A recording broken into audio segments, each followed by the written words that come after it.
Deep in the shadows of an untouched tomb, an archaeologist's torch flickered across something extraordinary, a golden mask, its surface etched with symbols that seemed to hum with untold secrets. The moment their fingers brushed against it, the air itself felt charged, as if the past were whispering through time. This wasn't just a relic, it was a doorway. Ancient burial artifacts like these hold far more than meets the eye.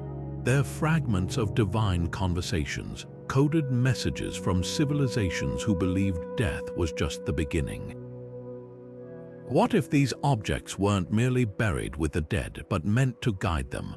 Across cultures and millennia, from Egypt's gilded sarcophagi to the jade-lined tombs of China's emperors, these treasures reveal a universal truth. The afterlife wasn't a mystery to the ancients, it was a destination, meticulously prepared for.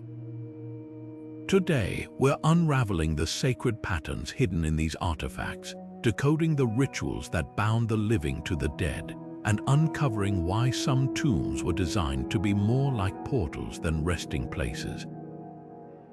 Because when you look closely, every amulet, every symbol, every offering tells a story, not just of loss, but of hope, power, and the human quest to touch the divine.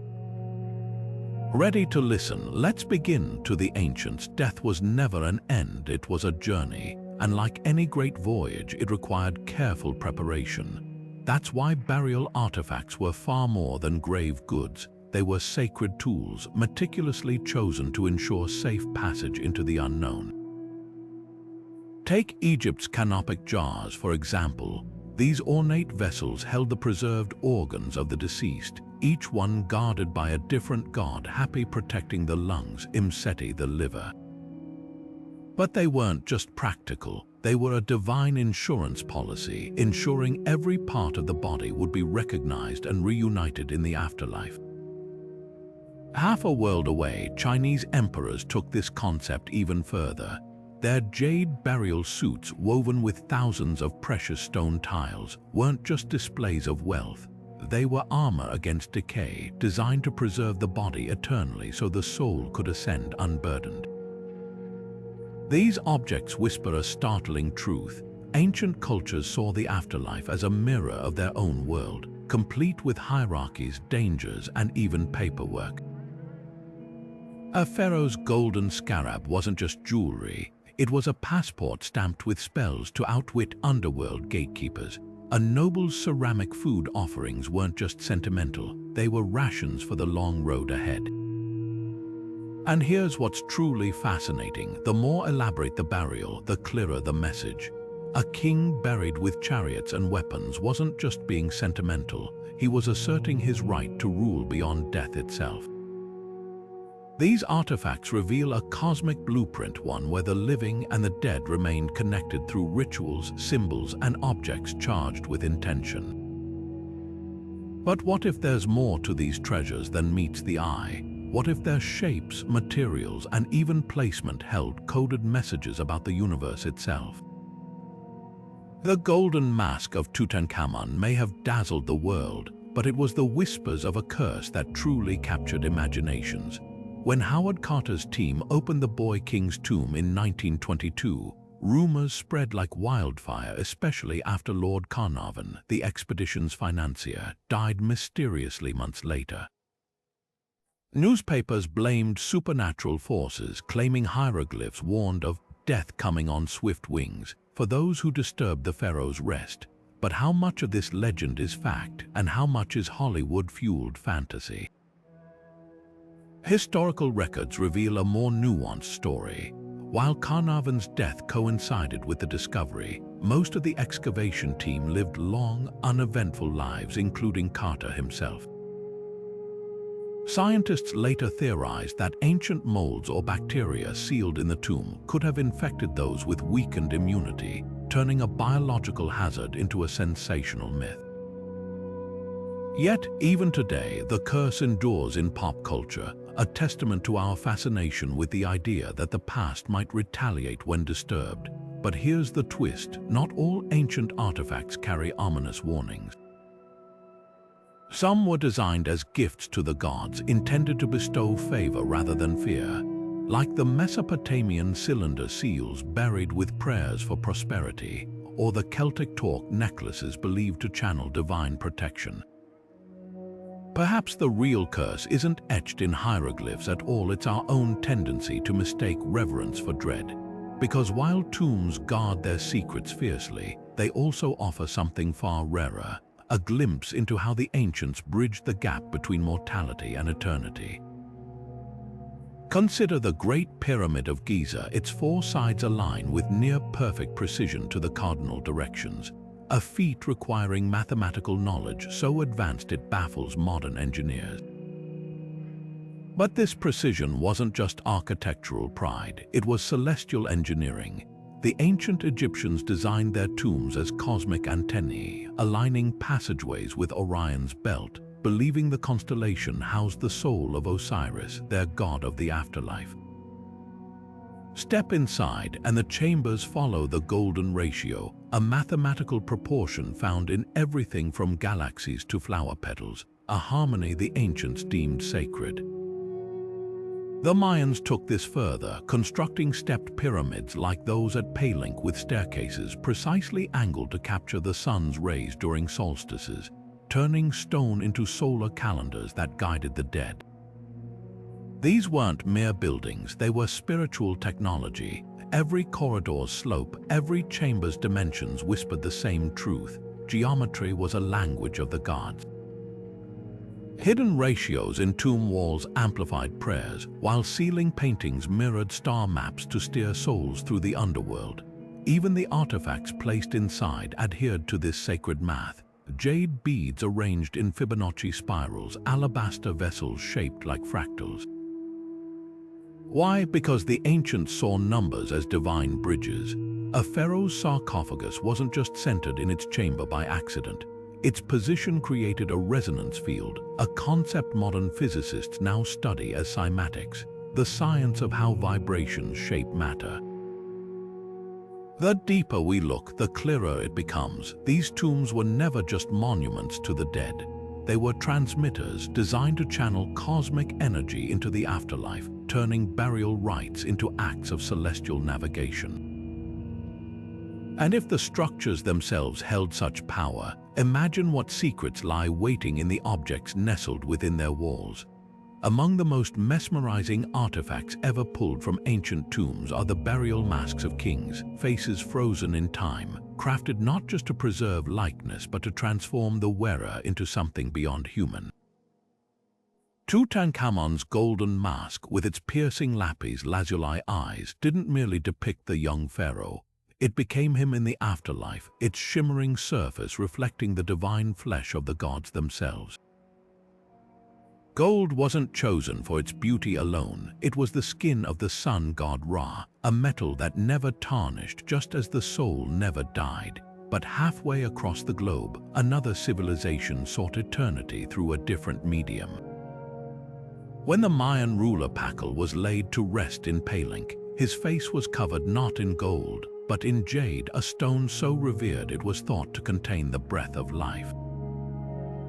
To the Maya, jade's cool green hue mirrored the sacred ceiba tree, whose roots plunged into the underworld while its branches touched the heavens. Wearing it in death wasn't just symbolic, it was a cosmic anchor, tethering the king's spirit to both realms at once. Yet these famous masks are just the beginning.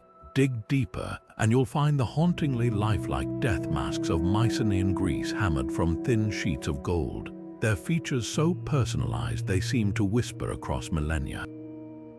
Unlike the idealized divine portraits of Egypt, these masks captured the rugged, unflinching visages of warrior kings, their mouths set in grim determination, as if ready to lead their armies even in the afterlife.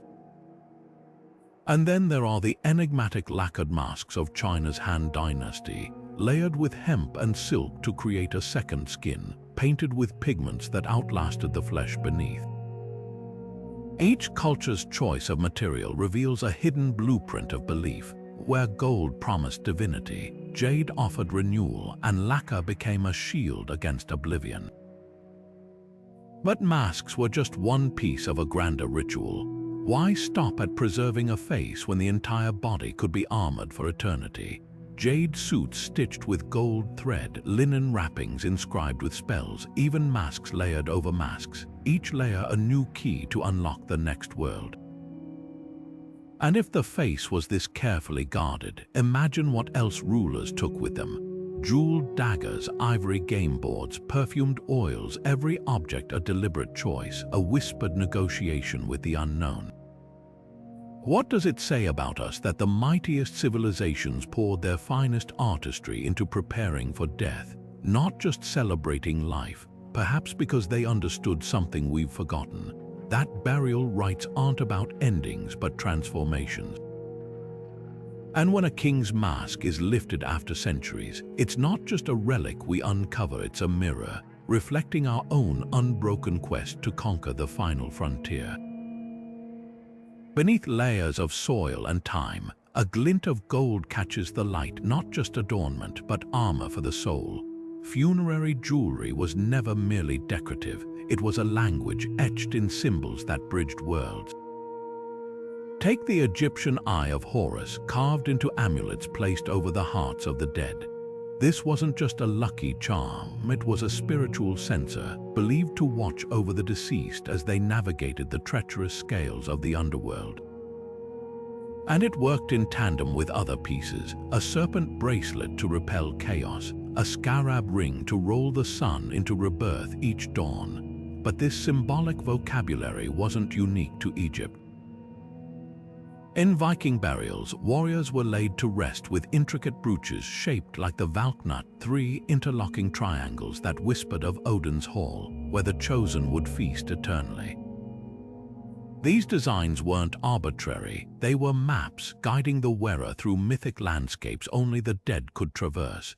The Mesopotamians took this further, embedding jewelry with literal instructions. Queen Puabi's tomb revealed a headdress of gold ribbons and lapis beads, each element arranged to mimic celestial patterns. Her earrings bore tiny cuneiform spells, activating only in the presence of the gods like a divine security system. Even more intriguing are the Chinese jade cicadas placed on nobles' tongues, symbols of rebirth meant to sing in the afterlife, their song a password to paradise. What unites these artifacts across cultures is their dual purpose, beauty and function intertwined. A Celtic torque necklace wasn't just a status symbol. Its twisted gold cords were thought to amplify prayers, vibrating with the voice of the wearer long after their last breath. But perhaps the most astonishing revelation lies in how some of these objects were designed to transform. X-ray scans of Romano-Egyptian mummies show hollow amulets filled with resin-soaked papyrus scrolls in miniature, meant to unfurl spiritually when read by otherworldly judges. And in Peru, Chimu rulers wore earspools with rotating centers, a physical representation of the soul's journey through realms. These weren't static ornaments, they were machines waiting for the right moment to click into motion. The deeper we dig, the clearer it becomes. Every bead, every sigil, every knot was a thread in a grander tapestry, one where jewelry didn't just accompany the dead, but actively worked to secure their place among the stars. So the next time you see an ancient pendant in a museum case, look closer. That tiny artifact might just hold the blueprint to an entire civilization's hopes for what lies beyond. A warrior's sword laid across his chest wasn't just a farewell gift, it was a covenant.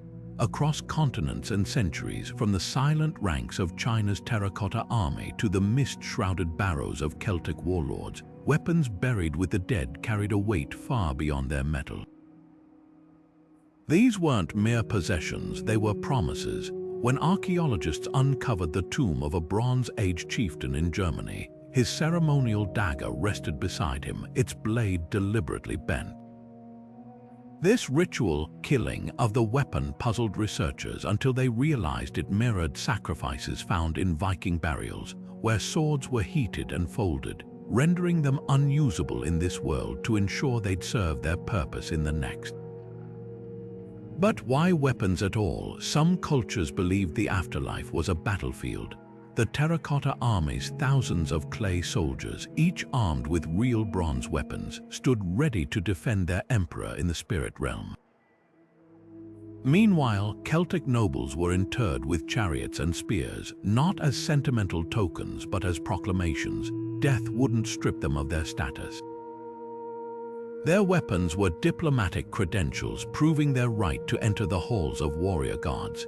Yet other burials tell a subtler story. In Peru's Moch tombs, rulers were buried with golden clubs too fragile for combat, symbolic stand-ins meant to dazzle deities rather than strike them. Recent discoveries have upended old assumptions. That Bronze Age dagger wasn't just a tool. Its obsidian inlay matched celestial patterns, suggesting it was a navigational aid for the soul's journey. And in Scandinavia, a shield found in a child's grave bore no battle scars instead. Its surface was etched with protective runes, turning it into a metaphysical barrier against underworld terrors. This duality, practical weapon and sacred object, reveals a profound truth. To ancient cultures, the boundary between physical and spiritual was porous. A sword could cleave enemies in both realms, but some artifacts defied even this logic. Take the jade axes buried with Olmec rulers, their edges too delicate for use. These were thunderbolt emblems channeling the god's power rather than human strength. Or the Mesopotamian ghost swords, blades cast into rivers after funerals, dissolving into the current to reach the afterlife directly. These weren't just offerings, they were disappearing acts, objects designed to vanish from our world so they could manifest elsewhere. And that's where the deepest mystery lies, in artifacts so sacred they were never meant to be seen again. Some tombs weren't just sealed, they were locked with warnings. In the ruins of Babylon, archaeologists uncovered clay tablets inscribed with chilling promises. Whoever breaks this seal, may the gods twist his path with sorrow. Nearby, Egyptian sarcophagi bore similar threats, their hieroglyphs cursing any who dared disturb the eternal slumber within. These weren't idle threats to the ancients, they were binding contracts with the divine. And yet, centuries later, modern excavators faced an impossible choice: honor these taboos or unravel history's secrets. Take the case of the unopened third chamber in the tomb of Qin Shi Huang. Despite the terracotta army standing guard for over 2,000 years, the central burial mound remains untouched, its mercury-filled rivers and booby traps described in ancient texts still untested. Even with ground-penetrating radar revealing tantalizing glimpses of what lies beneath, archaeologists hesitate, not out of fear but respect for the dead, for the living descendants who consider it sacred, and for the sobering reality that some knowledge might come at too high a cost. But not all sealed artifacts were meant to stay hidden. In a twist of irony, some of the most provocative finds were already shattered before burial. Celtic nobles in Europe ritually killed their prized possessions, bending swords, smashing chariots, even shattering drinking horns before placing them in graves. This wasn't destruction, it was liberation. By breaking these objects physically, they believed they'd release their essence into the afterlife, where they'd reform whole again. The same practice appeared in ancient Japan, where clay ritual stands called haniwa were deliberately cracked atop burial mounds, their fractures acting as portals for spirits. So where does that leave us, with a paradox: artifacts too sacred to open, and others too sacred to leave intact? Perhaps the real lesson lies not in the seals or the shards, but in the intentions behind them. Whether locked away or shattered, these objects held power precisely because they straddled the line between worlds, not merely as belongings, but as living promises between the dead and the divine. And that's a boundary modern hands must tread carefully. The act of breaking something precious seems unthinkable until you realize these fractures were deliberate, sacred acts. Across continents and centuries, cultures practiced the ritual killing of grave goods, transforming objects from mere possessions into something far more profound.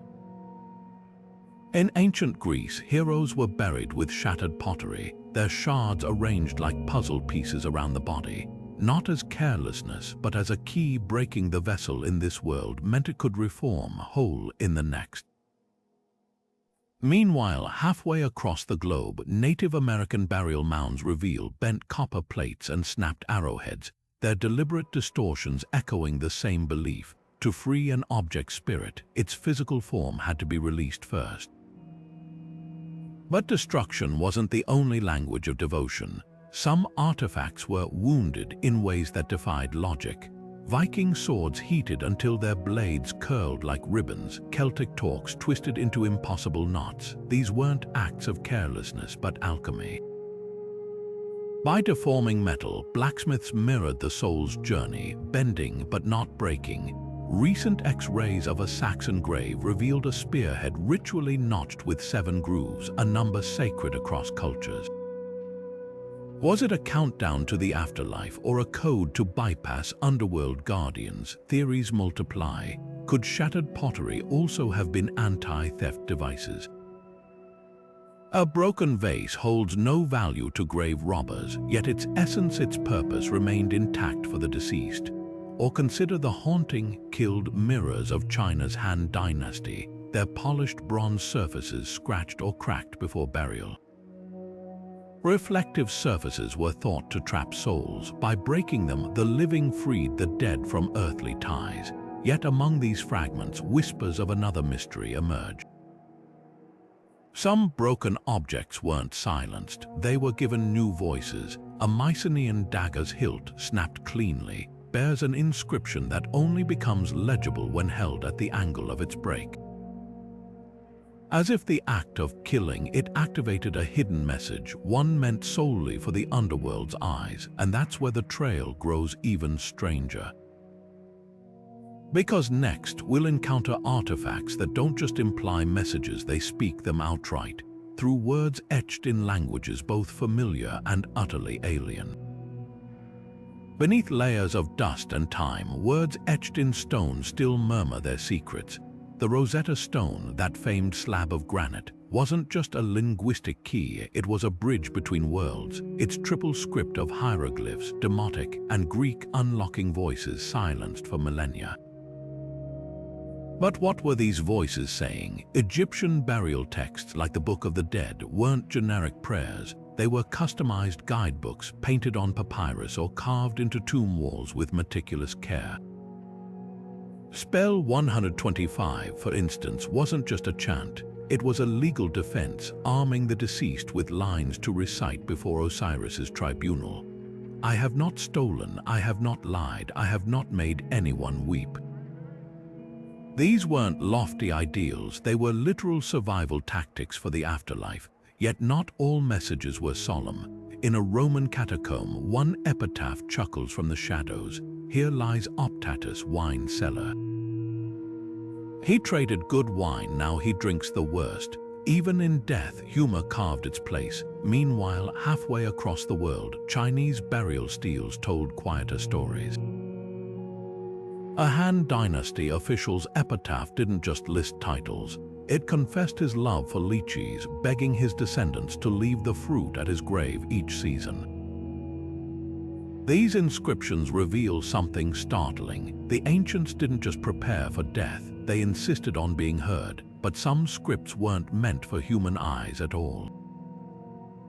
The cryptic pyramid texts, the oldest religious writings in existence, snake across burial chambers in utterances so potent they were hidden from the living. Pharaoh Unas's pyramid whispers spells to swallow the souls of gods, words so dangerous they were sealed beneath tons of stone. Similarly, Etruscan gold tablets, thin as petals, bore instructions for navigating the underworld, their letters mirroring the paths of stars. These weren't messages, they were maps written in a language only deities could fully decipher. And then there are the enigmas that still defy translation. The Voynich manuscripts, botanical illustrations, and unknown script found tucked inside a medieval tomb, or the Rongorongo tablets of Easter Island, their glyphs resembling men with wings, perhaps not writing at all, but a tactile code for the blind to read with their fingers. The most haunting realization: some artifacts weren't meant to communicate with the dead, but as the dead. Like the Egyptian letters to the afterlife, clay tablets where the living penned grievances to deceased relatives, then shattered them, believing the shards would reach the underworld. Fragments as messengers carrying whispers across the ultimate divide. Music wasn't just an art form to the ancients, it was a rope thrown across the chasm between worlds. When archaeologists lifted the lid of a Sumerian queen's tomb in Ur, they didn't just find gold or jewels, they uncovered a silver lyre, its bull-headed frame still humming with silent power. This wasn't a funeral offering, it was a divine passport. Across cultures, instruments buried with the dead held a sacred purpose: to play the soundtrack of the soul's journey. In China's Neolithic tombs, bone flutes carved from crane wings were placed near the deceased's head, their hollow chambers tuned to frequencies believed to summon benevolent spirits. The Celts took it further, burying their chieftains with bronze horns twice the height of a person, instruments so massive they must have echoed like thunder in the underworld's halls.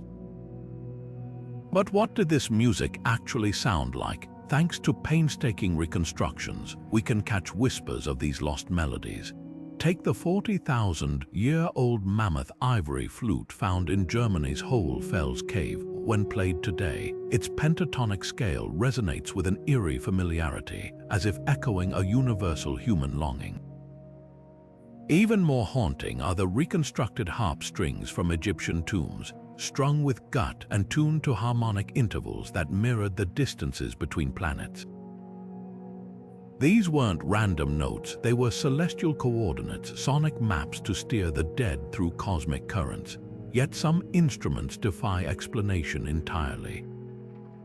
In Peru's Moche Valley, excavators uncovered ceramic drums filled with human ashes, their skins stretched taut over chambers holding the very breath of ancestors. Strike one, and you didn't just hear sound, you awaken the past. Similarly, the oracle bones of Shang Dynasty China, when heated, cracked with musical precision, their pops and hisses interpreted as messages from the spirit world. These artifacts blur the line between object and entity, hinting at a truth we're only beginning to grasp. To the ancients, music wasn't merely made. It was alive, a force that could bend time, bridge realms, and perhaps even rewrite destiny. And if that sounds like magic, consider this. Modern physicists now study how vibrations shape matter, how sound waves can levitate objects or heal tissue. Suddenly, those bone flutes and bronze horns don't seem so primitive. They seem prophetic, because when a 3,000-year-old harp string vibrates again after centuries of silence, it's not just a melody that stirs, it's the echo of an idea that some artifacts don't just belong to history. They're waiting.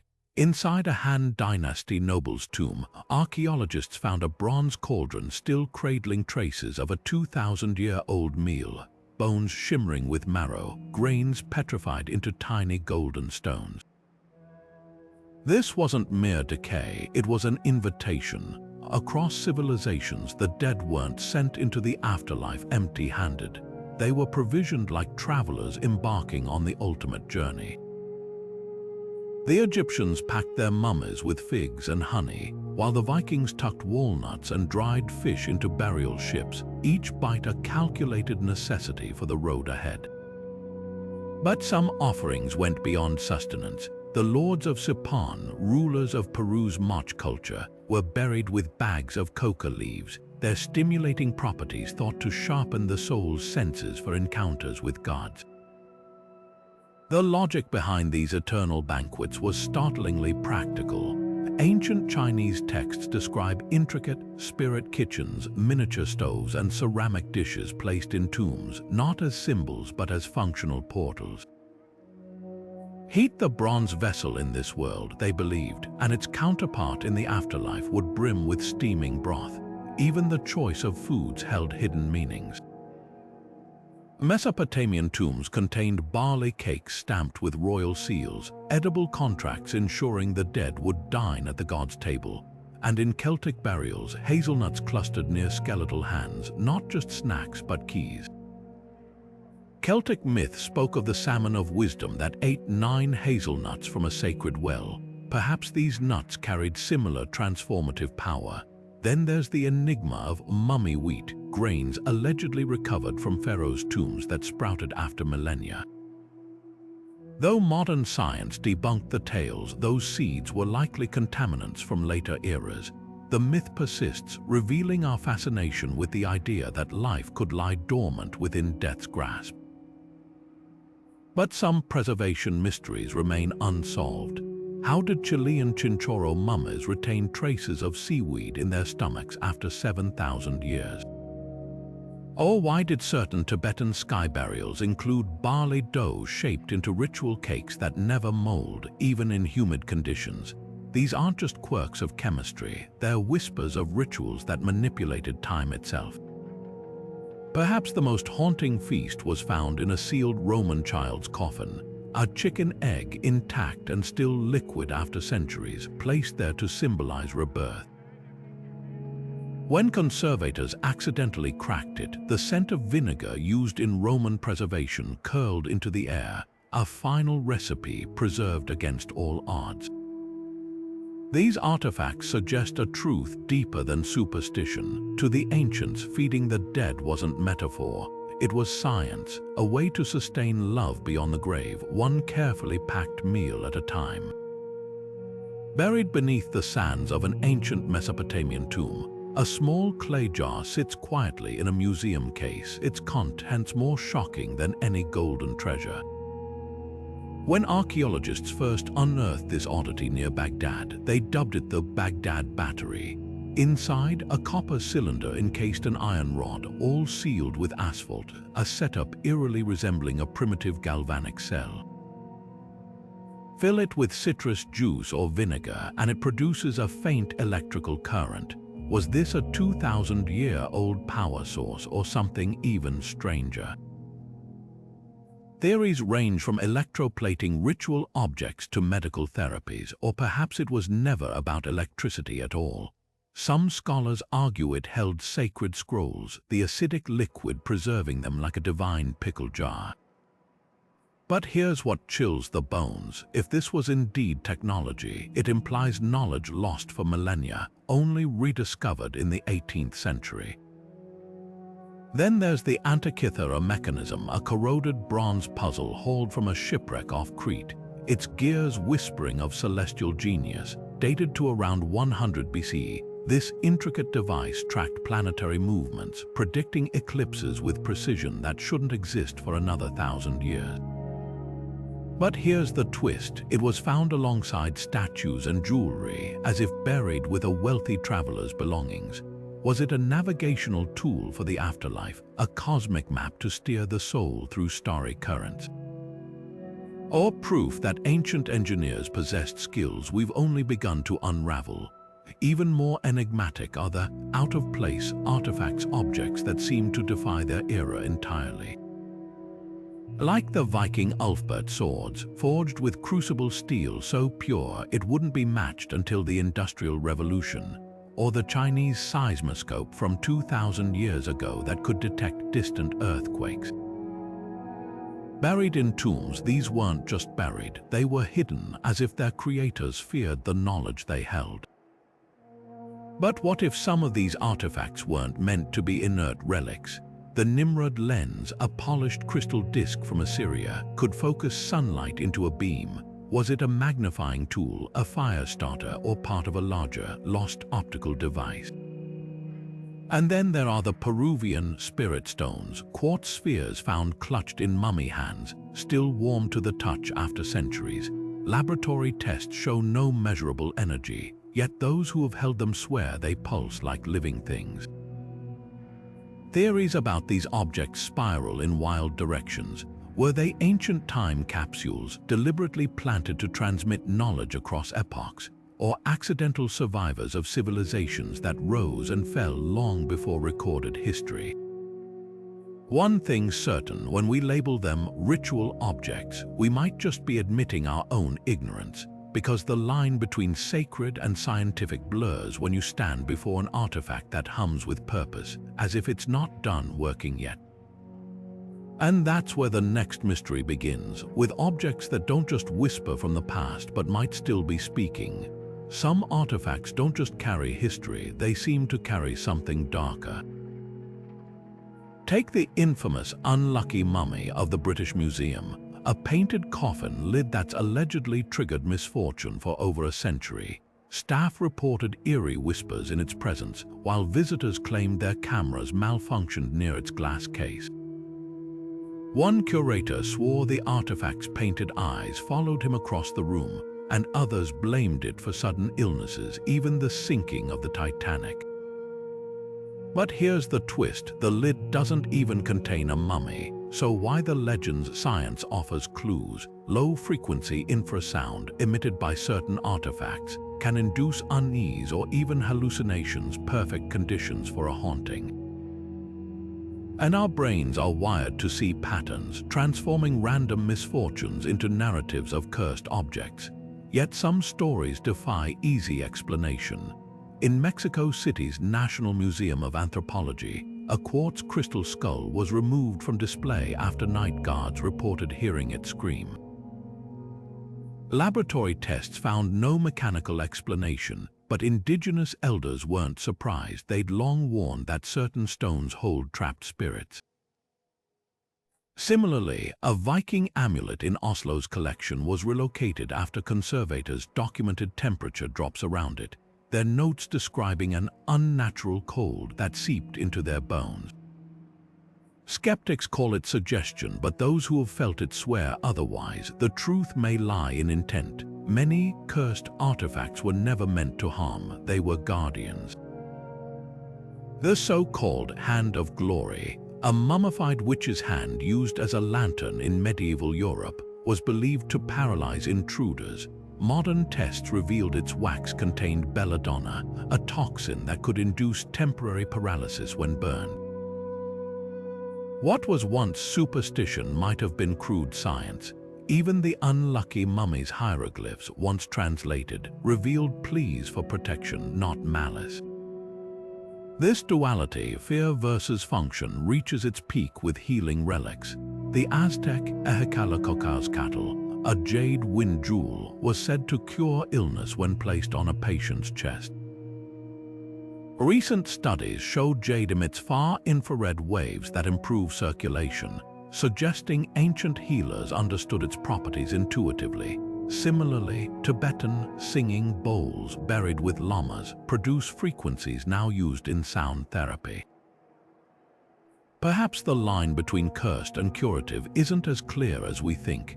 After all, energy is neutral. It's the hand that wields it that tips the scales. Deep in the folds of a Roman child's burial shroud, archaeologists uncovered a tiny terracotta charm shaped like an eye, its surface worn smooth from centuries of desperate fingers rubbing its surface. This wasn't just jewelry, it was ancient medicine. Known as an oculus, these amulets were believed to ward off sickness, their power lingering even in death. But what's truly fascinating is how closely these artifacts mirror modern science. The Egyptians took this further, tucking linen pouches filled with frankincense and myrrh into mummy wrappings, not just for fragrance, but as antiseptic shields against decay. Recent lab tests confirm these resins have potent antimicrobial properties, proving these weren't just symbolic gestures. They were early pharmacies' prescriptions for eternity. Then there's the shaman's grave in the Andes, where scientists found a leather bundle containing traces of ayahuasca vines and psychedelic mushrooms. These weren't recreational drugs, they were spiritual scalpels, tools to carve pathways between worlds. Modern researchers studying placebo effects now recognize something the ancients knew instinctively: belief can heal. A Babylonian clay tablet lists over 200 medicinal plants, each one buried with the sick to continue treatment beyond the grave. The line between medicine and magic blurs when you realize some of these spells contained actual aspirin, willow bark ground into powders that still ease pain today. But some artifacts went beyond healing the body, they promised to transform it. The Greek lamella, thin gold sheets inscribed with prayers, were placed under the tongues of the dead like divine lozenges. Their words weren't poetry, they were codes meant to rearrange the soul's very essence. Similarly, Tibetan tsatsar tablets, pressed with medicinal herbs and blessed by monks, were believed to dissolve illness in the afterlife like alchemical tablets. Perhaps the most startling revelation comes from a bundle found in a Maya queen's tomb. A jade bead carved with the face of the sun god, its hollow core stuffed with expellant seeds. Modern healers still use these seeds to reduce fever, but for the Maya, they were something more. Worn as a pendant in life and buried in death, the bead served as both remedy and passport, its glowing green surface a ticket through celestial checkpoints. Because in the end, these weren't just objects meant to cure. They were bridges between flesh and spirit, between the science we're rediscovering and the mysteries we've yet to unravel. Buried beneath the ribs of an ancient Greek initiate, a thin gold leaf no larger than a credit card gleams with cryptic instructions. These Orphic tablets, as scholars call them, weren't burial decorations. They were cheat sheets for the soul. Etched with phrases like, "You will find a spring to the left of Hades' house, don't drink from it." They provided literal turn-by-turn navigation through the underworld. But these weren't generic maps, they were personalized, reflecting secret knowledge passed down through mystery cults that promised initiates a shortcut to paradise. The detail is staggering. One tablet from Thessaly even advises the dead to avoid a specific tree where the Furies nested, as if warning a traveler about a pothole on a well-worn road. Halfway across the ancient world, Mesopotamians took a different approach. Their cylinder seals, small stone barrels carved with intricate scenes, were pressed into clay like divine notary stamps. Roll one across a wet tablet, and it left behind miniature epics, gods battling chaos, kings receiving blessings, or the mythical dying god Dumuzi descending to the underworld only to rise again with the seasons. But in graves, these seals took on new meaning. Archaeologists found them clutched in skeletons' hands or placed over hearts, not just as amulets but as identification badges. The imagery acted like a cosmic barcode, scanning the deceased into privileged areas of the afterlife. One seal from shows a figure presenting a cone-shaped object to a deity. New research suggests these were tokens, physical representations of prayers that doubled as currency in the godly realm. The connection between these objects and dying god myths runs deeper than coincidence. The Orphic tablets mirror the journey of Persephone, who cycled between the underworld and the living each year, while Mesopotamian seals often depict Inanna's descent, a tale where the goddess strips herself of symbols of power at each underworld gate, only to reclaim them after resurrection. These tokens weren't just guides, they were symbolic armor, helping the dead reenact divine resurrections. A Babylonian text spells it out. As Dumuzi rises, so shall you rise, carry his seal, and wear his crown. But what happened when these rituals were interrupted? The answer chills the bones. In a ransacked tomb at Knossos, archaeologists found an Orphic tablet deliberately snapped in half, not by time, but by human hands. Nearby, a skeleton's fingers were pried open, the stolen seal leaving only its impression in the surrounding clay. Were these acts of sacrilege or something more desperate?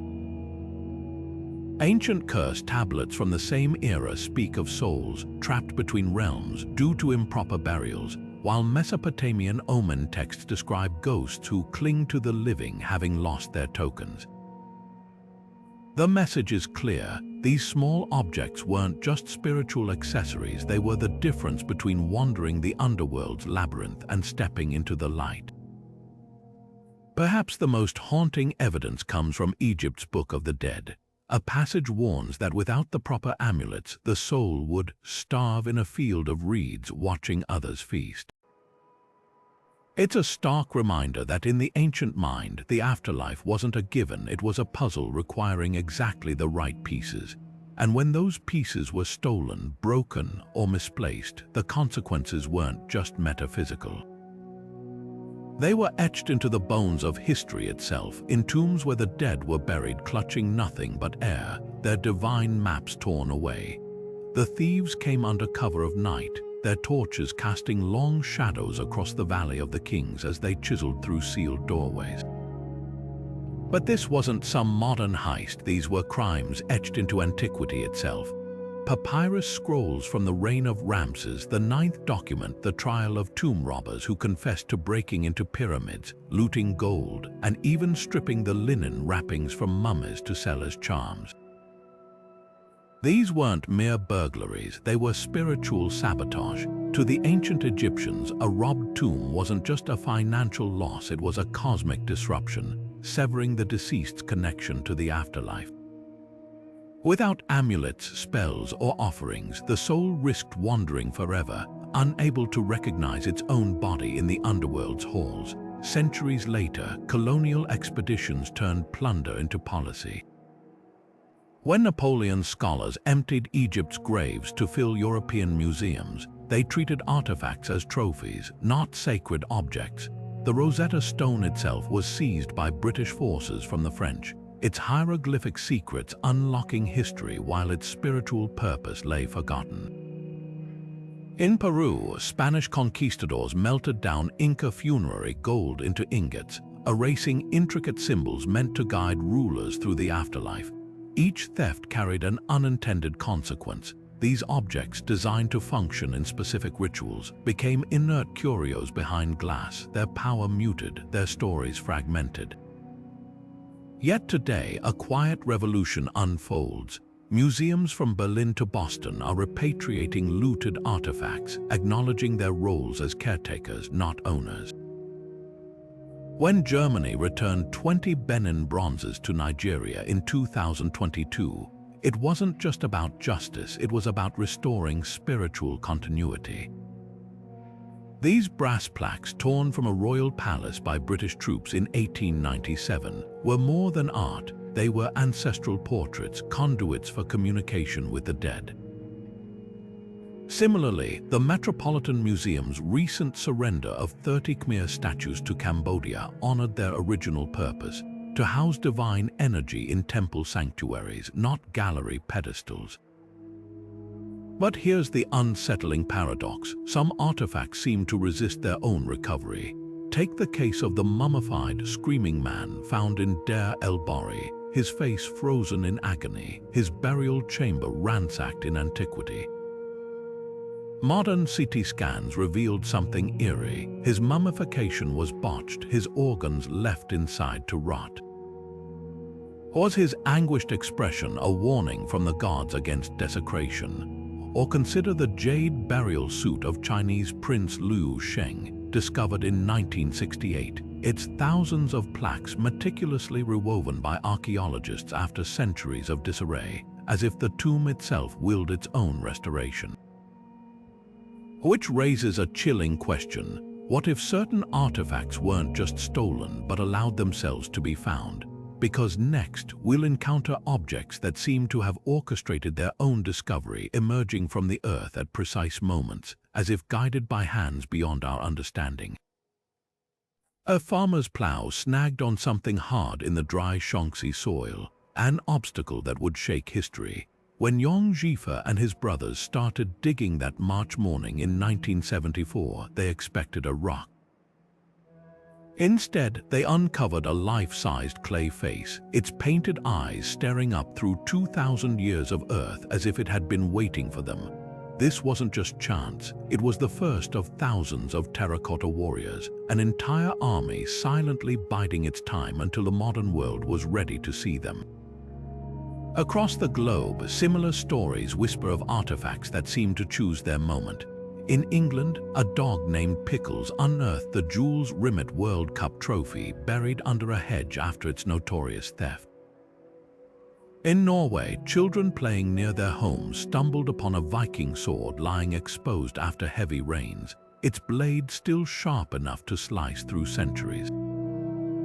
Then there's the eerie case of the Hand of Glory, a mummified witch's hand said to guide thieves to hidden treasure. Folklore claims it would twitch when near gold, its shriveled fingers pointing the way, a grisly compass for the greedy. But modern science offers a chilling alternative. The hand's preserved nerves might have retained traces of bioelectricity, reacting to metal deposits like a primitive divining rod. Whether magic or misunderstood biology, these discoveries share an uncanny pattern, objects surfacing precisely when humanity possessed the tools to understand them. Take the Dead Sea Scrolls. A Bedouin shepherd tossing stones into a cave to locate a stray goat didn't just hear the clink of pottery. He shattered the seal on texts that rewrote religious history. Or consider the Antikythera mechanism, lost in a shipwreck until sponge divers in 1901 noticed bronze fragments among the rocks, unaware they'd recovered an ancient computer. Even the Rosetta Stone lay buried for centuries until Napoleon's engineers, digging foundations for a fort, struck the slab that would crack Egypt's linguistic code. What if these weren't accidents at all? Archaeologists now use ground-penetrating radar to detect anomalies beneath the soil, but earlier generations relied on luck or something more. The Maya city of Tikal was rediscovered after a local guide, following the flight of bees, led explorers to its overgrown temples. In Turkey, a shepherd chasing a runaway sheep fell through a hole into Derinkuyu's vast underground city, its ventilation shaft still functional after millennia. Science is finally catching up to these mysteries. LiDAR scans reveal lost cities beneath jungle canopies, while DNA analysis traces artifact origins to forgotten trade routes. Yet some questions linger. Why did the Lascaux cave paintings remain hidden until a teenager's dog fell into their entrance in 1940? How did the Staffordshire hoard, the largest cache of Anglo-Saxon gold ever found, escape notice until a metal detectorist machine beeped over a single twisted armband? Perhaps certain artifacts possess a kind of resonance not magical but historical, their significance vibrating at frequencies only the right moment can hear. Because when a terracotta warrior's fingertip brushes daylight after 20 centuries, it's not just dirt that falls away, it's time itself bending to let the past speak. Modern technology peels back layers ancient hands never meant us to see, like the discovery of hidden tattoos on a 3,000-year-old Egyptian mummy, revealed only when CT scanners traced the faintest charcoal ink beneath her wrappings. These weren't decorative, they marked her as a high priestess of Hathor, her skin inscribed with crescent moons and divine eyes, symbols once thought reserved for statues, not living flesh. Across the globe, similar breakthroughs rewrite history without lifting a single artifact. Take the virtual unwrapping of charred scrolls from Herculaneum's volcanic ruins. Advanced imaging algorithms teased apart carbonized layers, deciphering Greek philosophy texts untouched since Mount Vesuvius erupted in 79 CE. Each scan feels like bending time, revealing secrets their creators assumed would stay buried forever. But with this power comes profound ethical dilemmas. When DNA tests confirmed Tutankhamun's parents were siblings, a common royal practice, but one that likely contributed to his debilitating genetic disorders, scientists faced uncomfortable questions. Should we expose ancestral secrets cultures took pains to conceal? The debate intensifies with invasive techniques like endoscopes probing mummy skulls for brain matter, or chemical baths dissolving ancient adhesives to unstick sealed papyri. Some argue knowledge belongs to humanity, Others insist the dead deserve the privacy they expected in eternity. The compromise, techniques like hyperspectral imaging, which reads texts through clay envelopes without breaking seals, or photogrammetry recreating entire tombs digitally so originals can rest undisturbed. Yet for every mystery solved, new enigmas emerge. Why did radiocarbon dating of the Shroud of Turin yield conflicting medieval and ancient dates?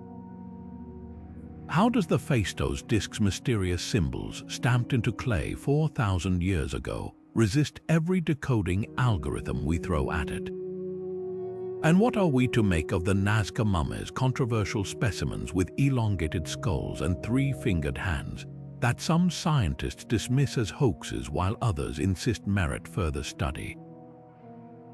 The deeper we dig with technology's scalpel, the clearer it becomes. Some ancient secrets weren't meant to stay hidden, but others may never surrender their truths. Perhaps that's the final lesson, that even our brightest tools cast shadows, and in those shadows, the past keeps its deepest whispers to itself. In the high deserts of Peru, where the Nazca lines carved their cryptic patterns into the earth, archaeologists uncovered something even more baffling: tightly wrapped burial bundles containing skulls stretched into impossible shapes. These weren't the result of myth or magic, but deliberate cranial binding, a practice spanning cultures from the Maya to the Huns. Yet the Nazca took it further, elongating heads to such extremes that modern experts debate whether the bones could even support a functioning brain. But here's the twist: some of these skulls show no signs of artificial manipulation at all. Their shape appears natural, a biological anomaly that defies every known human skeletal record. Were these individuals from a lost lineage, or did ancient cultures know secrets about human potential that we've since forgotten? Half a world away, in Siberia's so-called Valley of the Kings, another enigma taunts researchers. Among the frozen tombs of Scythian royalty, they found gold artifacts inscribed with symbols unlike any known language, a script that appears halfway between writing and art, its meaning evaporating like frost in sunlight. Even the dead themselves offer no clues, their tattoos depicting mythical creatures with no parallels in surviving folklore. These aren't just unsolved puzzles, they're locked doors with the keys melted down centuries ago. For every Rosetta Stone that unlocks history, there are artifacts that actively resist comprehension. Like the Roman dodecahedron's 12-sided bronze objects scattered across Europe, their purpose debated for centuries. Were they surveying tools, candle holders, or perhaps sacred dice for communicating with the divine? Even 3D modeling and metallurgical analysis have failed to crack their code. Similarly, the Scottish carved stone balls, Neolithic orbs etched with precise geometric patterns, refuse to reveal their function despite decades of study. Theories range from weapons to astronomical calculators, but their true purpose remains as elusive as the people who crafted them. What's most humbling isn't the mysteries themselves, but how they mirror the limits of our understanding. The Voynich manuscript, with its unreadable script and botanical illustrations of plants that don't exist, reminds us that entire worldviews have vanished without a trace. The Plain of Jars in Laos, where thousands of megalithic urns dot the landscape, whispers of rituals we can't begin to reconstruct. These aren't just archaeological cold cases, they're mirrors reflecting our own intellectual boundaries. Yet therein lies their greatest gift, because every unsolved artifact, every untranslated inscription, forces us to confront a vital truth. History isn't a puzzle to be completed, but a conversation that never ends. The ancients left behind not just answers, but invitations to wonder, to question, and to remain humble in the face of time's vastness. After all, if we could explain everything, what would be left to discover? A medieval knight's rusted sword laid gently across his chest in a stone crypt, and a Pacific islander's woven basket of shells lowered into the turquoise depths. These burials couldn't look more different. Yet both whisper the same timeless truth. Across oceans and centuries, humans have always refused to let death be the final word. The knight's sword wasn't just a weapon, it was a promise that his valor would echo beyond the grave. The islanders' shells weren't mere decorations, they were vessels for the soul's journey across the horizon. Despite oceans of separation, both cultures clung to the unshakable belief that love could outlast even the grave. Dig deeper and the parallels grow even more striking. In Norway's Viking burial mounds, wives were buried with keys not to lock doors, but to symbolize their enduring authority as household stewards in the next life. Meanwhile, in ancient Japan, noblewomen took mirrors to their graves, polished surfaces thought to reflect their purity for eternity. Different objects, same longing, to preserve identity beyond the body's decay. Even the act of speaking to the dead transcends time. The Egyptians penned letters on papyrus, slipping them into tomb walls for their ancestors to read. Centuries later, Victorian families posed for photos with deceased loved ones, propped up as if still living, a poignant attempt to freeze time with the era's newest technology. But nothing reveals our shared humanity more than the artifacts meant to comfort, not just honor. A child's grave in Pompeii held a petrified loaf of bread, its crust stamped with a parent's final act of care. In the Andes, Inca mummies were bundled with miniature llamas carved from shell toys for the afterlife. These weren't grand monuments to power, they were tender, intimate gestures, proof that grief and love have always been universal languages. Which makes the final mystery all the more profound, because among all these artifacts, one type appears in nearly every culture, yet rarely makes museum displays. Not gold, not weapons, but something far simpler, a single, unbroken thread. From Celtic burial shrouds tied with hemp cords to Chinese soul cloths woven with red silk, these strands symbolize the soul's unbroken connection to the living. The Maya called it the White Way, a luminous path back to ancestors. The Norse envisioned it as Gleipnir, the ribbon binding worlds together. Even today, threads tie Tibetan prayer flags to mountain passes, carrying words to the sky. Perhaps these humble fibers hold the ultimate secret, not just how the ancients spoke to the dead, but how they refused to say goodbye. And that revelation leads us to the most sacred artifact of all, one so ordinary, so universal, it's been hiding in plain sight for millennia. Beneath the golden masks and jade amulets lies a truth archaeologists once hesitated to confront: the chilling presence of human remains not as honored dead but as offerings. In the shadow of the Aztec Templo Maya, excavations revealed over 100 children buried with tiny jade beads clenched in their fists, their rib cages showing signs of ritual heart removal. Across the Atlantic, Ireland's bog bodies surface with eerily preserved skin, their braided hair and manicured nails hinting at high status before violent deaths, noose marks still visible around their throats.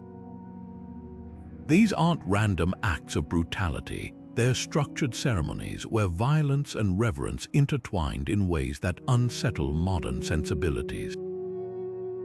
Forensic science now peels back layers of these grim rituals, revealing unexpected details.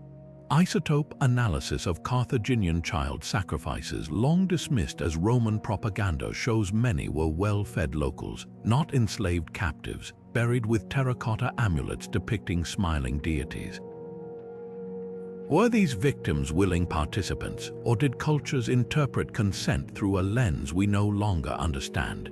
The debate rages, but skeletal clues offer haunting nuance. Some Celtic tunnel tombs contain adults with healed combat injuries, their bones arranged alongside weapons, as if death was the culmination of a warrior's sacred duty. Others, like Denmark's Harald Scarewoman, show no defensive wounds, her hands folded peacefully atop a gutted torso, a contrast that forces us to reconsider what devotion meant when the divine demanded everything. Yet modern archaeology refuses to paint these practices with a single brush. Recent CT scans of Peruvian sacrificial mummies revealed traces of coca and ayahuasca in their systems, suggesting altered states may have eased their passage. And in Mexico's Cenote Sagrado, divers found golden figurines amid skeletal remains, not loot, but carefully placed gifts centuries apart, proving later generations still honored the site's Sama legacy. The deeper we dig, the clearer it becomes. These weren't moments of senseless violence, but complex negotiations between humanity and the unseen. Perhaps the most startling shift is how museums now display these finds. Glass cases that once isolated victims now contextualize them alongside the artifacts they were buried, with a flint knife resting near the skull it once touched, or a bronze torque still circling a severed neck. This isn't sensationalism, it's restoration, piecing back together the full story of how far civilizations would go to bridge the gap between Earth and eternity. Because in the end, these artifacts, whether golden or skeletal, aren't just remnants of the past. They're mirrors reflecting our own unspoken questions about sacrifice, meaning, and the price of touching the divine. Buried beneath the Turkish hills for 12,000 years, Göbekli Tepe's towering limestone pillars shattered every assumption about the so-called primitive past. Here, hunter-gatherers, long thought incapable of monumental architecture, carved intricate reliefs of scorpions and vultures into stone columns weighing up to 20 tons, arranging them in celestial patterns that predate Stonehenge by 6 millennia. Even more astonishing, this wasn't a settlement. It was a temple, a spiritual hub where the dead may have been celebrated long before permanent cities existed. Nearby, excavators found skulls polished and engraved with ochre, suggesting rituals so sophisticated they rewrite the entire timeline of human belief. Half a world away, China's Sangsingdui masks delivered another seismic jolt to history. Unearthed in 1986, these bronze faces with bulging eyes and gilded features bore zero resemblance to contemporaneous Shang dynasty art.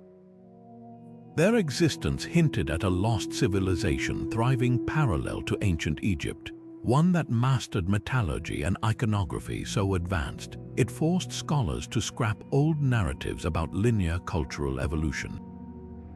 Some masks were deliberately shattered before burial, not by violence, but by design, as if breaking them released their power into the afterlife. These discoveries expose an uncomfortable truth. For centuries, archaeology often judged ancient cultures through the lens of colonial bias, labeling non-Western artifacts as crude while marveling at European equivalents. Take the Ife heads of Nigeria, terracotta sculptures so lifelike they were initially dismissed as Greek imports until thermoluminescence dating proved they originated in West Africa centuries before the Renaissance. Similarly, the Nazca lines were once deemed primitive doodles until aerial photography revealed their precise geometric alignment with subterranean water sources, transforming them into sacred hydrological maps. Yet the greatest revelation lies in what's still hidden. Ground-penetrating radar suggests entire cities sleep beneath the Amazon rainforest, while AI analysis of Maya glyphs hints at undiscovered royal tombs.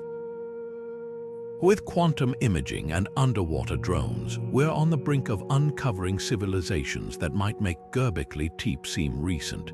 Because every time we call a culture primitive, the Earth laughs and reveals another masterpiece.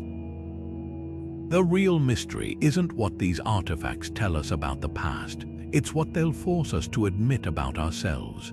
For centuries, the whereabouts of history's most legendary tombs have taunted explorers and scholars alike. Cleopatra's final resting place, whispered to be a lavish chamber near Alexandria filled with lost Ptolemaic treasures, has eluded discovery despite countless expeditions. Then there's Genghis Khan's secret grave, rumored to lie somewhere in the rugged Mongolian steppes, deliberately concealed under a river diverted to erase all traces. These aren't just missing graves, they're gaping holes in our understanding of the past, where entire chapters of history wait to be unearthed. But the hunt is no longer just about shovels and luck. Modern technology is rewriting the rules of discovery. Muon scanners, which detect cosmic rays passing through solid rock, can now X-ray entire mountainsides, revealing hidden chambers without disturbing a single stone. In Egypt, ground-penetrating radar has mapped labyrinthine tunnels beneath the Valley of the Kings, hinting at untouched burial shafts. Even AI joins the search, analyzing satellite imagery to pinpoint subtle soil changes that signal man-made structures beneath the earth. The irony, these tools are racing against an ancient foe, looters.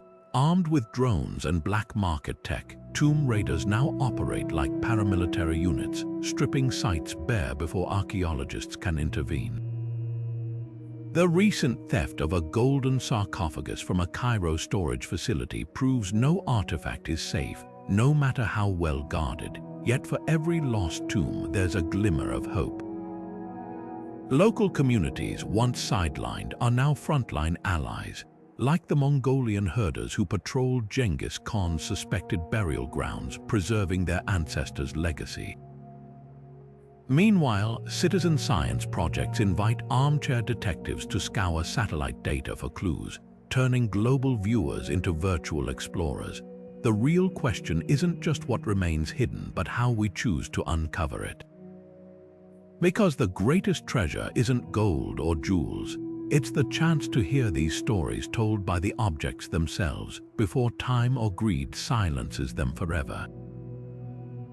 Think you need a degree or a fedora to uncover ancient secrets? Think again. Some of history's biggest breakthroughs have come from everyday people with sharp eyes and boundless curiosity. Take the Dead Sea Scrolls, hidden in desert caves for 2,000 years until a Bedouin shepherd chasing a stray goat tossed a rock and heard the unmistakable sound of shattering pottery. Or the metal detectorist in England who unearthed the Staffordshire hoard, the largest cache of Anglo-Saxon gold ever found, while scanning a farmer's field for lost coins. These weren't trained archaeologists, they were ordinary folks who stumbled upon the extraordinary. The digital age has flung open the doors even wider. Apps like Global Explorer let anyone sift through satellite images to spot potential ruins, turning your morning coffee break into a virtual expedition. Volunteers using this platform have already identified thousands of undiscovered sites, from Peru's Nazca lines to buried Viking longhouses in Scandinavia. Meanwhile, museums worldwide are crowdsourcing artifact analysis like the British Museum's project to transcribe ancient Babylonian tablets, where retirees and high school students alike have decoded receipts for beer deliveries and celestial omens missed by scholars. If you prefer hands-on digging, there's never been a better time to join an excavation no experience required. Programs from Ireland's Ardèche Valley to Arizona's Crow Canyon offer field schools where beginners work alongside professionals, gently brushing dirt from Roman pottery or mapping prehistoric fire pits. And for those who'd rather protect than dig, organizations like the Global Heritage Fund train locals to safeguard vulnerable sites, whether it's teaching Cambodian villagers to restore temple stonework or equipping Maasai guides in Kenya to monitor grave sites with drones. The thrill isn't just in discovery, it's in connection. When a Scottish nurse named Evelyn spotted a peculiar rock on a beach in 1987, she didn't realize she'd found a 4,000-year-old Neolithic ball carved with spirals that still baffle experts today. Or consider the retired teacher who matched a broken pottery shard in a Jerusalem museum to a fragment in storage, reuniting two halves of a biblical-era wine jug separated for centuries. These aren't just puzzles solved, they're voices resurrected from silence, because that's the real magic here. Every artifact classified, every site documented, is a stitch repaired in the tapestry of human memory. When we engage with these fragments, whether through a screen, a trowel, or a donation, we're not just observers of history, we become its keepers, and as we'll see in our final revelation, that role has never mattered more. A child's tiny handprint pressed into clay 4,000 years ago, a Victorian lock of hair woven into a mourning brooch, these fragile traces speak a language that transcends time. Ancient burial artifacts aren't just relics, they're mirrors reflecting our own deepest questions. Why do we still lay flowers on graves or seal letters to loved ones in caskets? The rituals have changed, but the yearning remains the same. Today's eco-burials, where bodies dissolve into tree roots, echo Mayan nobles buried in ceiba saplings, their souls climbing toward the heavens. Digital memorials, with their flickering candle emojis, aren't so different from Egyptian tomb lamps fueled by sacred oils, both designed to keep memory alive in the dark. What's truly astonishing is how creativity flourishes even in the face of loss. The same impulse that drove Inuit hunters to carve walrus tusk spirit helpers now inspires families to launch ashes into space or encode DNA messages into synthetic diamonds. Ancient or modern, we refuse to let love be silenced by death. A Ghanaian fantasy coffin shaped like a fish isn't just folk art. It's a bold declaration that identity doesn't end at the grave. Just as Viking queens were buried with their sleighs to glide into the afterlife, some now choose biodegradable urns shaped like seashells, surrendering to the ocean's embrace. These artifacts do more than bridge past and present. They reveal humanity's unbroken thread of reinvention. When Neolithic villagers painted their dead with ochre, they were asserting that life, even in extinction, demanded color. Today, 3D printed urns and QR code headstones prove we're still finding new ways to say, "I was here." The mediums evolve, but the message stays eternal. Perhaps that's the real power of these objects. They force us to confront not just how cultures honor their dead, but how they celebrated living. A Moch warrior buried with his favorite dog, a geocache left at a modern gravesite, both whisper the same truth. Grief and joy are two sides of the same coin. And in that fragile balance, we find our shared humanity. Because whether it's a pharaoh's golden mask or a smartphone playing a memorial playlist, these aren't just tributes to the departed. They're love letters to existence itself, penned in the ink of eternity. A golden funerary mask glimmers under museum spotlights, admired by crowds snapping photos, but this object wasn't made for admiration. It was crafted to be buried, to decay in darkness, to serve as a divine conduit in a realm no living eye should see. Here lies the paradox. Artifacts designed as intimate offerings to gods or ancestors now lie motionless behind glass, stripped of their sacred context. The Egyptian Book of the Dead warned against exposing its spells to sunlight, yet we unroll these very papyri under exhibition lamps, the Aztec flint knives used in sacred sacrifices. Mounted on velvet displays, their edges too precious to touch. Even the hair of Maori ancestors, woven into cloaks called kakahu, hangs in climate-controlled cases halfway across the world from their homeland. This tension between reverence and exploitation isn't just philosophical, it's personal. For the Lenape people, the carved wooden messing masks weren't art. They were living spirits, never meant to be viewed outside ritual. When one was auctioned in Paris against tribal wishes, elders described it as a kidnapping. Similarly, the Zuni war gods, small wooden figures called ahayu, Da, were traditionally left to crumble naturally on remote shrines. Now collectors prize their weathered patina, unaware that preserving them interrupts their spiritual life cycle. Indigenous voices have long argued that museums don't just display artifacts, they freeze them in a state of cultural limbo, denying them their intended journeys. Yet the debate isn't black and white. Some communities collaborate with institutions like the Haida Nation, reclaiming totem poles from overseas museums to re-erect them on ancestral land. Others, like Egypt, leverage archaeology for national pride, demanding the Rosetta Stone's return not just as restitution, but as a reclaiming of narrative control. Even the act of study sparks disagreement. Carbon dating a sacred Australian Tjuringa stone might reveal its age, but to traditional owners, its power isn't measured in years. It's woven into the dreamtime beyond scientific quantification. Which forces us to confront the heart of the mystery. What makes something divine? Is it the hands that carved it, the rituals that activated it, or the belief that sustains it? A medieval reliquary holding a saint's bone was once a passport to heaven. Now it's an artifact labeled circa 1300 CE. The jade cicada placed on a Han Dynasty noble's tongue was meant to sing him into the afterlife, but in a display case, it's just a curious green shape.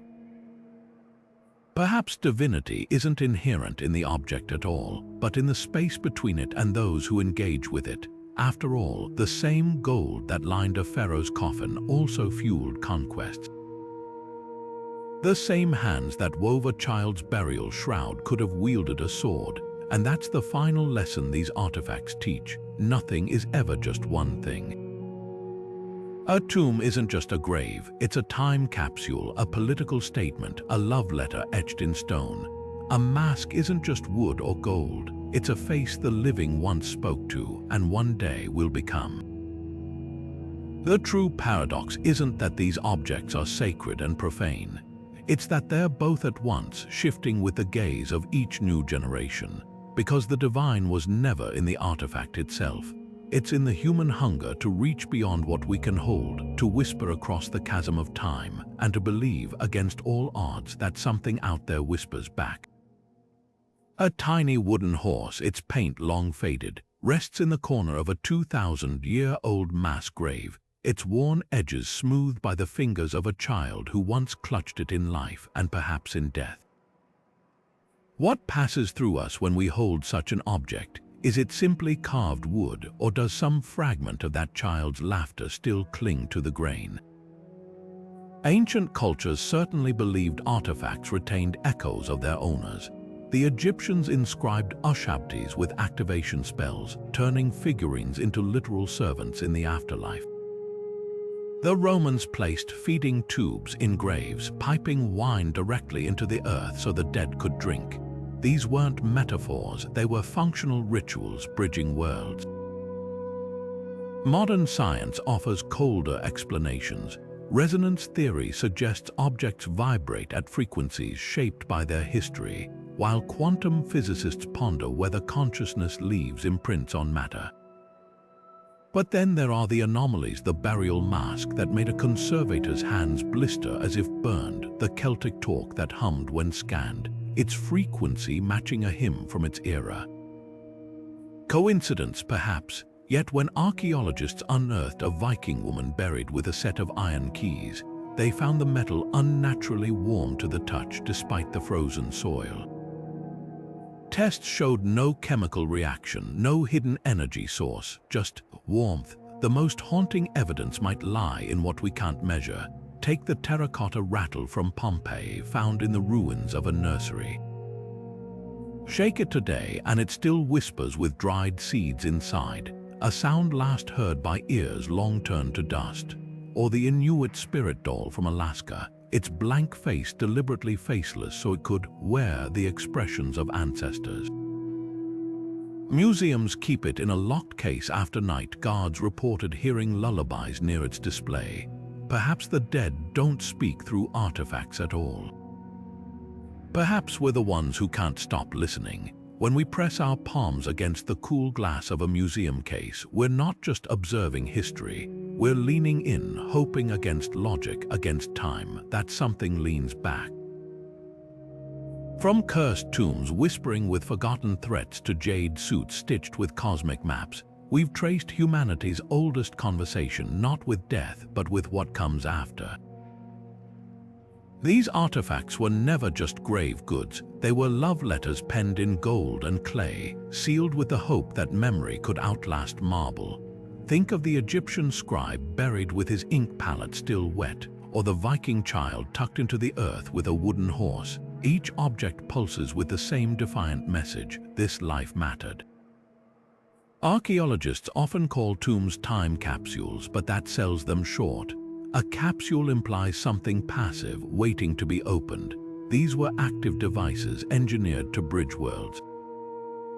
The Maya buried their kings with cacao beans to pay underworld tolls, while Chinese emperors took entire terracotta armies to wage battles beyond the veil. Even the humblest burial tells a story, like the Roman toddler found with a chicken egg cupped in her hands, its shell still intact after millennia, not a symbol of loss but of beginnings.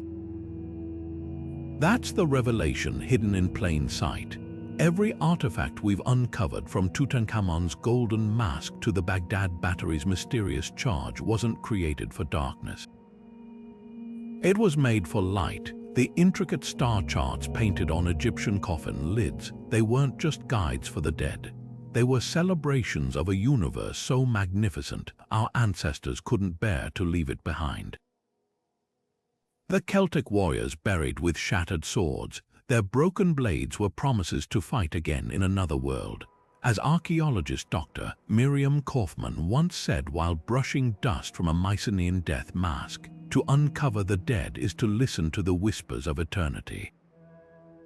And what are those whispers telling us? That grief and glory have always been two sides of the same coin.